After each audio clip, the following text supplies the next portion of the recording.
Everyone, from me, Brent Graham of goodforthegame.co.za, and welcome to the Handicap Rugby Chat that matters. We're going to be talking 4 matches tonight, but we are having some technical problems, which is why we came on a little bit late. I'm going to just quickly, I see Nathan has sent me a private message. He can hear me loud and clear. Unfortunately, I can't hear him. As soon as we get some guys in the live chat, Nathan, I'm going to introduce you now. Talk, and we'll let the guys in the live chat say if they can hear you or not. How are you, sir? Good. This could be a sign language show by the sounds of it. So we'll give the guys a second because I unfortunately cannot hear a word. So I have no idea what we're going to do. Yeah, Nathan, I might have to ask you and you'll have to give me a thumbs up or a thumbs down. But let's see. We have got live viewers. Well, let's just see if anyone can say whether they can hear you. But in the meantime, I'm going to just talk about the game. We obviously got the 2 Super Rugby semi-finals. We've got the Blues Brumbies tomorrow morning. And then we got the Hurricanes up against the Chiefs. There's been a little bit of betting movement in that one. And, of course, on Saturday, the big one at Loftus, the Bulls up against Leinster and Munster up against the Glasgow Warriors. Might be some technical problem, perhaps with StreamYard itself, the app I use, because we don't even see any live comments yet. But, yeah, I don't know what we're going to do here. Let's wait and see if we do get anybody coming in live. Nathan, I'm going to ask you again a question and just say a few words, and we'll just see if someone can come in and say if they can hear you or not. How was the weekend for you? It was a pretty epic weekend, actually, possibly one of the best I've actually ever had. So, without wanting to come in and victory lap too much, I think there was 8 games in the quarterfinals, and I ended up sort of taking on the handicap in 7 of them, and went 7-0 on those ones. So, and I talked last week about sort of betting all the favourites, and the only one that I went the opposite way on was Benetton, and it turns out that all of those came in, which was fortunate, obviously. And then it was actually interesting because the one that I stayed off was the Reds Chiefs game, even though my model was saying Chiefs by 20, and I just had some reservations and stayed away from it. And obviously, as it turned out, that would have been spot on as well. But certainly not going to dwell on the one that got away. So yeah, it was outstanding, really. Excellent. Well, I mean, yeah, you've been in great form all season, so good to hear you cap that off. Just to tell you what the problem was, I've got a monitor, and when I plug it in, for some reason I can't hear people, so I actually unplugged the monitor, but I still had it plugged into my computer, and somehow or other, that's what caused the problem. So I can hear you loud and clear. The problem was on my side. And yeah, good to officially welcome you to the show there, Nathan. Let's get stuck into the rugger. We got the 2 Super Rugby semi-finals to talk about first. I'm going to start off here. Blues up against the Brumbies. This game, as far as I can recall, opened around -10.5. It sort of seems to have edged slightly up, -11.5 now. But, not a lot of movement on any of these handicaps this week, and we can expect that come semi-final time. But we got that handicap, and we got a points line of 47.5. Nathan, what have you got for us in this opener in your part of the world? Yeah, in general, this weekend is kind of the reverse of last weekend, where I sort of was across all the games or had a lot of fancies. I'm not in that position this weekend. This is the one that I do fancy, though. So I'm on the Blues at -10.5, and yeah, it's partly I'm sort of projecting something around 16, but I think in terms of the previous matchup between these 2 teams, and obviously the Blues gave them a bit of a hiding. I think there's probably a blueprint there for how they'd go about it again. And there's also a bit of rain around Auckland. It's raining now. I think there's sort of a bit of a break in rain in the middle part of the day, and then the rain's coming back in the evening. So I think if you combine all those factors together, I think the conditions will suit the way the Blues will want to play. And possibly stifle some of that kind of Brumbies attack. I mean, if we looked at the way the Brumbies attacked last week, they were impressive. Like, it was pretty slick. Some of the handling moves, some of the more intricate kind of backline plays, might not be the conditions for that. It's possibly just going to be a really attritional game. And I think people, they're concerned a little bit about the Blues line out. Understandably, without Paddy T being there, but the flip side is that a better team than the Highlanders would have taken advantage of how bad the Brumbies scrum was last week. But and they do have James Slipper back, to be fair, but it wasn't necessarily just about one person. So yeah, I think there's a sort of a combination of factors that sort of lead me to the Blues here. So pretty comfortable with that. Right, yeah. I must admit, I was very impressed with the Blues and very impressed with what Vern Cotter's done with them when they've come in. Playing that really direct, hard rugby and just almost bashing the other team down, battering them into submission. And I do give this Blues a very strong chance of going on to win the tournament. Just to mention, I can see quite a few live viewers on the show, but not a lot in the comments. And there might be a good reason for that. Tika Wenger saying, hi, all. He is in on YouTube. And I've just sent a test message on YouTube, but Chris saying YouTube chat not working. So he's coming on Facebook. Chris, good to have you on the show. I know you're looking forward to discussing the Leinster game. So we may not have quite the interaction we normally have on the show, but I must say very much with you here, Nathan, looking at that Blues minus as well. I'm probably going to wait and see what what the weather is like in the morning and just see closer to the time. And I'll probably get involved in points one way or another. But looking forward to this game. It's going to be a cracker, but also very much leaning towards the Blues beating the handicap there. Then we move on to the second semi-final. That's on Saturday. It's the Hurricanes up against the Chiefs. Now, this game, very much where I kept it. I think I went -4.5. The line opened here in South Africa. Well, the first I saw was -1.5 Canes, but the money has come for the Hurricanes. Seems to have settled now, Nathan, around the 3.5, 4.5, depending where you shop. Yeah, exactly. It's right around there, and and that's exactly the kind of range where I'm projecting it as well. So, at the moment, I've got sort of Hurricanes, right between 3 and 4. So, it's not something I'd be getting heavily involved in at the moment. I did have a small kind of nudge at the Hurricanes when the line was -2.5, but that was kind of more of a gut feel than anything else. I can kind of make a case for both sides. I think I sort of mentioned last week that I thought the Chiefs had another gear that they hadn't found. I think they found that. They were actually pretty impressive. And the thing you'll notice about kind of especially at semi-final and final time is how close the games get. It's the Prem final last week was a classic example of that. It was always going to land in a range, 1 or 2 points around where that line was, and that's exactly what happened. I think I had it projected at 4, it landed at 4. You asked me, gun to my head, where would I go, and it was sort of Northampton, 1 to 6. It was just always going to fall in that range. So I just have a feeling that this could be another game like that it might tighten up quite a lot, and and I think picking a side here is probably going to be a bit more challenging than perhaps it would have been at different parts of the season.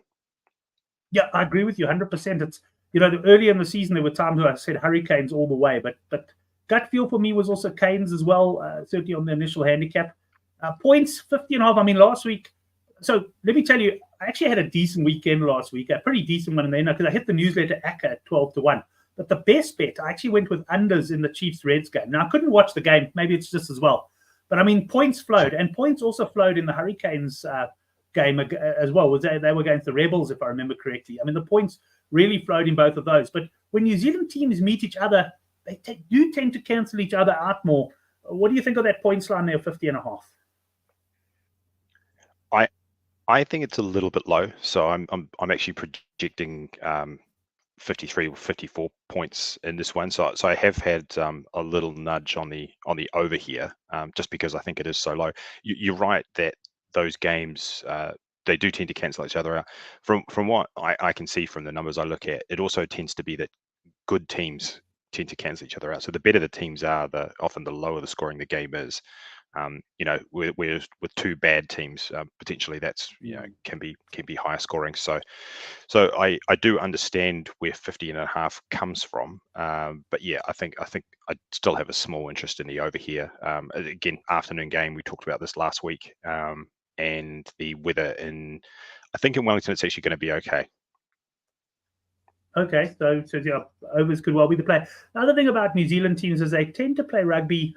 Although they can cancel each other out, they tend to play almost, I want to say, without fear. They still play that typically New Zealand brand of attacking rugby. So, going to be very interesting to see what's happening. I wanted to, Mark Dunphy just sending me a WhatsApp confirming the live chat is down. So it's definitely, normally we spend a bit of time, and particularly today would have been good with only 4 games to chat about, talking with the boys in the live chat.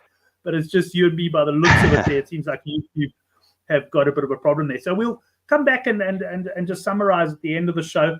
But this game, I didn't get involved in the early Hurricanes line. And I must admit, I can also see this game being sort of somewhere around the handicap mark, somewhere between a narrow Chiefs win and maybe the Hurricanes by 5 or 6.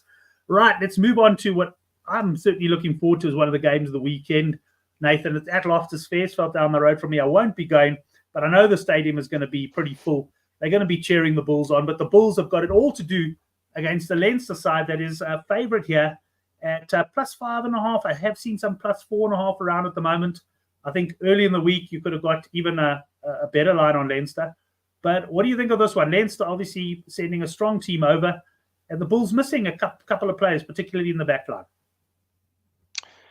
Yeah, it's an interesting one. I've actually so my model has got the Bulls as a 1-point favourite in this one, and I've mentioned it in the past. And I'm not necessarily looking to calibrate to be the same as the bookies line or necessarily predict the actual outcome of the game. Just trying to be somewhere on the right side, which obviously implies that the Bulls would be the right side given this number. But the same thing that I said about Benetton last week kind of applies here, and that's that some of these numbers are skewed because of the teams in Europe not sending the full strength teams to South Africa, and we saw that last week with Benetton, right? Like, they sent the best team, they were fully motivated, and they were very competitive in that game. I think possibly we'll see the same thing here, that the Bulls' home record is going to be inflated because of those sorts of scenarios, and that the truth is that maybe this line is probably about right. So not one that I've got involved in, and I can't imagine that I will. And people that think this is going to be a Leinster blowout, I can certainly see the argument behind that. But the Bulls' home record is pretty impressive at the same time. Also, in terms of the players that are missing for the Bulls, I know from some of the research that I do that certainly in the URC that the outside backs are not as important perhaps as they would be in Super Rugby. So yeah, I know it's not ideal to be missing a couple of wingers, but ultimately I don't think that's going to be like a huge determining factor in this game. So yeah, as I said, I will probably not bet this, but as I said, that my numbers do lean Bulls. Yeah, 100%. I think Blake also saying Calais and Moody a big loss. I hear what you're saying about the URC, although I do think Loftus tends to be a very more open running game, when the weather's good. So I'm fancy Leinster going to try and target those wingers. I actually saw last week Benetton certainly try to target the Bulls right wing. Is it de Klerk or something? Sorry, I'm not that great with the names. Lots of up and unders. I thought the guy actually handled it really well, but I expect Leinster will try and target. I'm quite firmly in the Leinster camp here. I think they will win this game, and I don't see necessarily a blowout, but I could see them winning the game by 10 to 15 points. I just think this Bulls side, are not quite at Leinster's league, and I think Leinster are going to come out. I think they're going to enjoy playing at Loftus with their full strength side, and I am leaning Leinster. Points 56.5. We're getting a slightly lower points line than what we got last week. Last week, of course, the points line failed to arrive. I think we got unders for one of the first times. It came close. I think it was something like 53 points in the game. So, yeah, I'm not too sure on points yet, but I'm quite firm on Leinster. I like them to beat the spread. And Mark, who I must admit he's a Leinster fan, but he does go against Leinster as well. At some cases, he does reckon. And on that note, just welcome to the guys in the live chat. For whatever reason, we're back. Good to have the boys back there, Nathan. Absolutely. Yeah. As you said, with fewer games this week, I was actually sort of intending to pay more attention to the comments. So, I think the other thing that's interesting about this is that it has bounced back and forth between 4.5 and 5.5 during the week several times. Like I feel like it's happened sort of maybe 3-4 times, and that tells you something a little bit as well, because in general the last big move, or the last line move of any kind, really is really either the last sort of sharp money, or the money that the bookmakers respect that they've seen come on a certain side, or a decent size wager, and it has to be something fairly decent to move that line. I kind of have a feel now for what it takes to actually move it, having sort of seen it and haven't enough times on some of my bets to know it's probably not coincidence. So people are not piling into Leicester. I mean, Leinster, I can see obviously there's a lot of support for Leinster in the chat, but there is resistance in the other direction. This line is not running away. So there is clearly a line that people won't go past. And you do have to respect, I think, some of that money, the fact that there is resistance coming on the other side that is sending you some kind of message. And one of the things they say in NFL betting is that the line gets bet up to a certain point where anybody sharp, the big betting syndicates, the groups, those kind of things, they don't see any value in it, and it'll keep going because they will just fill their boots until they get to the point where they say this line no longer has value. So when you see something like this, it's going back and forth. There are clearly people that are still seeing value on both sides, and the true line, if there is such a thing, is probably around about where it is. Yeah, I mean, I guess as a bookmaker, the whole idea is to set the line where you get equal money both sides, and you take the margin type of thing, which obviously never really happens in practice. But very often you get games where all the money comes from one side, and the bookmakers are effectively against the punters. We see we got punters up against punters, and you're right. And I often try to think, like, where does that money come from? So I know, for example, if South Africa play England in the rugby, the money often comes for the English because frankly, the pound is that much stronger, I think, than the rand, and people in England back the English, and because it's bigger money, it moves the market more, and you've got to kind of take that into account. And I've noticed the line going back and forth this week, and I'm trying to think, like, I'm trying to sort of think of who are the guys who are punting Leinster, for argument's sake, and who are the ones who are punting the Bulls, and ultimately it's just, I suppose, guys who see value in the other side of the line, and based on that, it would be very surprising if this moves much more now before kickoff, Nathan.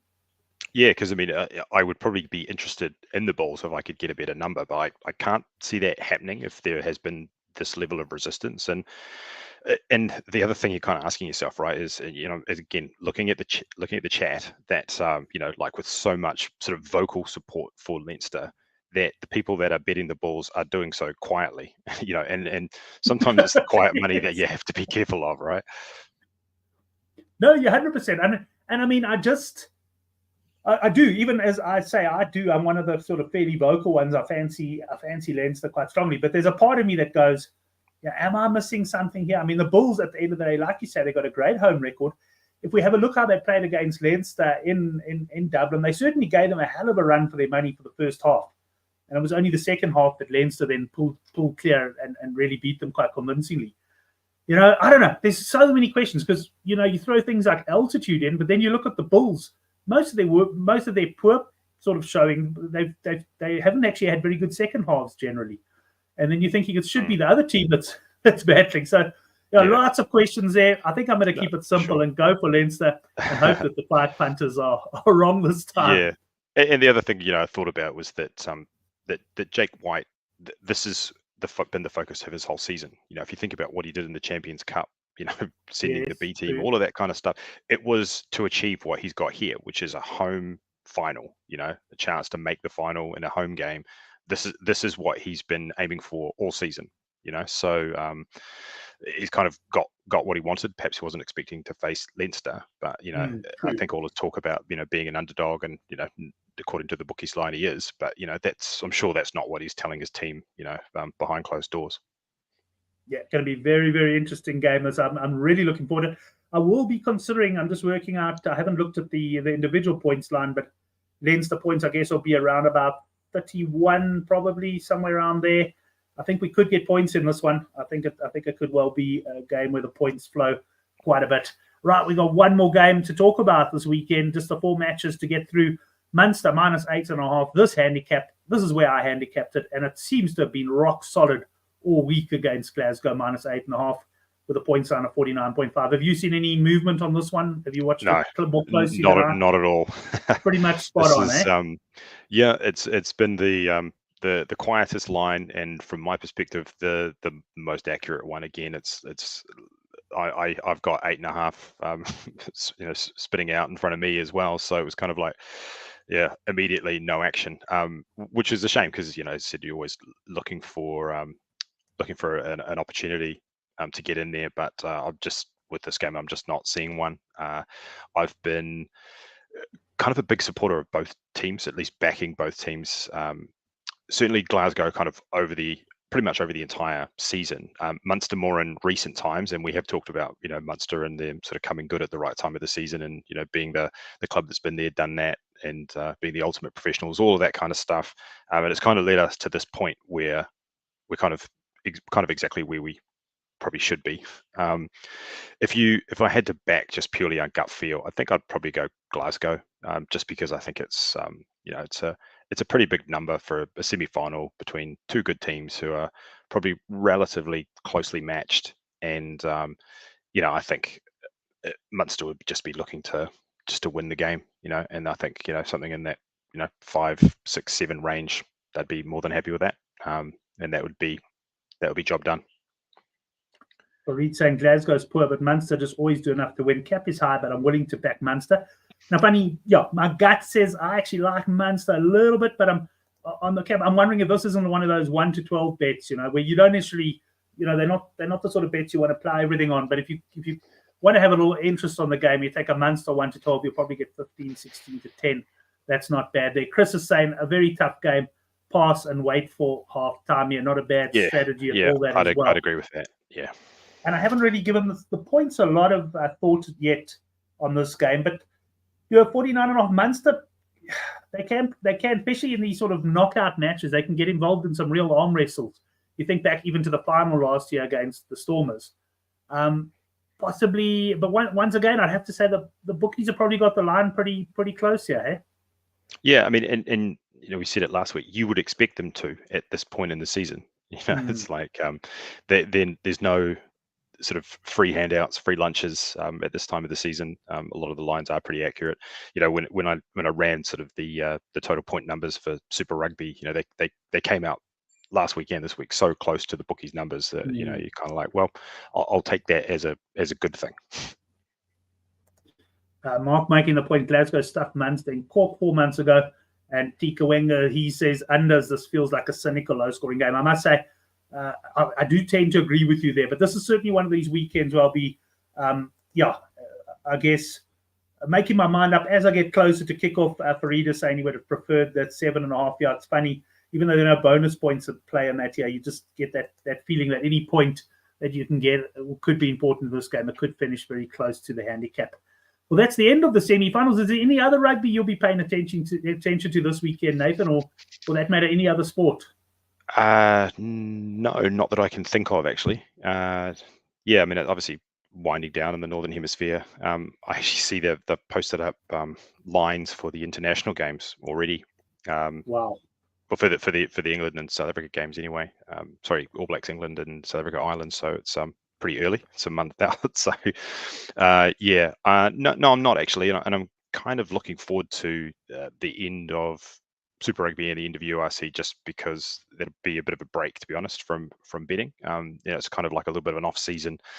Got maybe a month or so between then and when NPC starts. And when it comes to internationals, like I could sort of get involved in that, but I just sort of like to watch those as a fan. And betting sort of week to week does become a bit of a grind, and it will be nice to have a bit of a break, and not to have to hit my head in this kind of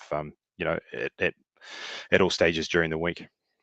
No, clear your mind. And I would imagine, Nathan, like the internationals for you and the way you bet with your models and that, probably a little bit tougher in the sense that, like, everybody knows, the teams. It's a bit like when it comes to semi-finals and that. There's maybe not the sort of margins that you'd get where often you'll throw up a situation where the bookie's well out at other stages of the season. I imagine internationals are a little bit tougher for the model. The first thing is I don't know because I haven't tried it. I suspect there would still be opportunities there, and I think the difference would be that those opportunities would be in the fact that people are betting. There's a wide variety of the general public that would bet international games, and they would mostly bet with their heart, on things. So you've probably got more money on those games than you normally would. So it's more liquid and it's more influenced probably just by general public betting with their heart. Right. I mean, the truth is, if you've got like a random URC game between the Scarlets and the Dragons, I mean, who's betting that, right? Like, I mean, it's either proper degenerates or people who actually those family members. yeah, or people who actually fancy themselves as being able to find edges in these games. So in some way, it's you've got a lot more a smaller pool with a lot more sharks in it, whereas in the internationals you've got a very large pool with a lot of fish and the sharks aren't as prevalent. Yeah. So I think the truth is, I think there would still be opportunities, but there's otherwise. I'm just going, 365 days a year, 52 weeks. It's exhausting. I actually just need the break. No, 100%. It's exhausting, and people always. I mean, I know like professional poker players and that people think, what a life, what a life. The reality is sometimes you just got to switch off from it. You're concentrating the whole time. There is a certain amount of pressure on it as well. So you do. So yeah, it's nice to have a little bit of a break there. Right, let's. There's not a lot to talk about in terms of benefit. Just to mention, Chris saying he's been going unders in the T20.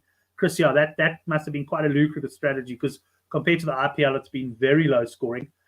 This weekend, personally, I'll be watching the US Open Golf. I've gone for Scotty Scheffler, but I'm not even sure if he's teed off yet. I know he's one of the late tee-offs today, but I'll be watching a bit of that tonight and over the weekend, hopefully be in contention there. And yeah, that's pretty much it. Focusing on the rugby, really looking forward to it. And if we have to narrow it down, I know, Nathan, it's not a weekend where you're particularly strong on a lot of stuff, but which game do you think would be have your, let's call it your major betting attention? I'm going to guess the Blues Brumbies. Yeah, absolutely. So that's really the one that I've gone on this weekend. So yeah, as I said, I'm on it at minus 10.5, but yeah, no issue with betting that at minus 11.5. I think that's easily the bet of the week. Right, Farid just coming in on the modelling and saying it works well for internationals if you have player ratings, and he makes the most accurate bets in Test rugby. I also enjoy Test rugby and things like World Cups and that as well, Farid. But I'm totally with Nathan in the sense that if you'd be going at it full out, there's nothing. You need a bit of an excuse to take a break, and I think the internationals are. And the nice thing is, Nathan, as you say, it doesn't mean you're not enjoying the rugby. In fact, you're probably enjoying the rugby more because you're watching it now. In your case, as an All Black fan. That's right. Yeah, and you just watch it in a totally different way. When you're not sort of cheering for particular things. I mean, if you've ever got into a game sort of cheering for an under, your experience of the game is very different from cheering for your team. I can tell you that. Exactly, 100% right. Well, guys, Mark saying have a good weekend, everyone. Best of luck, says Shane. I saw him popping in there as well, and presumably Brent is backing France in Euro 24. So yes, you're 100% right, Shane. I'm taking 4-1 France. And in fact, look, it's not. I don't follow the soccer that closely, but I'm looking for a few doubles, and I might take France into a Durban July horse, or I might take France even into a win of the cricket or something along those lines, or perhaps even into a few rugby bets. But I do like France at 4-1. You're spot on there. Anyways, guys, that's it. I will be sending a newsletter out. Not many games to put into an ACCA, so I might look for some other sports as well. But it's certainly that 12-1 ACCA last week with the form I was in. I absolutely needed that one nut blood, I can tell you. Anyway, thanks to the guys in the live chat. Nathan, great chatting to you, mate. Good to have you on the show, and we'll be back next week for the finals. I'll have to get, just thinking, Nathan, I'll have to get someone else on next week because, I mean, we're going to have two rugby games to talk about. Are there any internationals starting next weekend? I don't think so. I think it might be a bit early, and yeah, it's definitely too early for any of the New Zealand teams to be involved. So not as far as I'm aware. Excellent. Well, thanks everyone. We'll see you next week for the Handicap Rugby Chat that matters.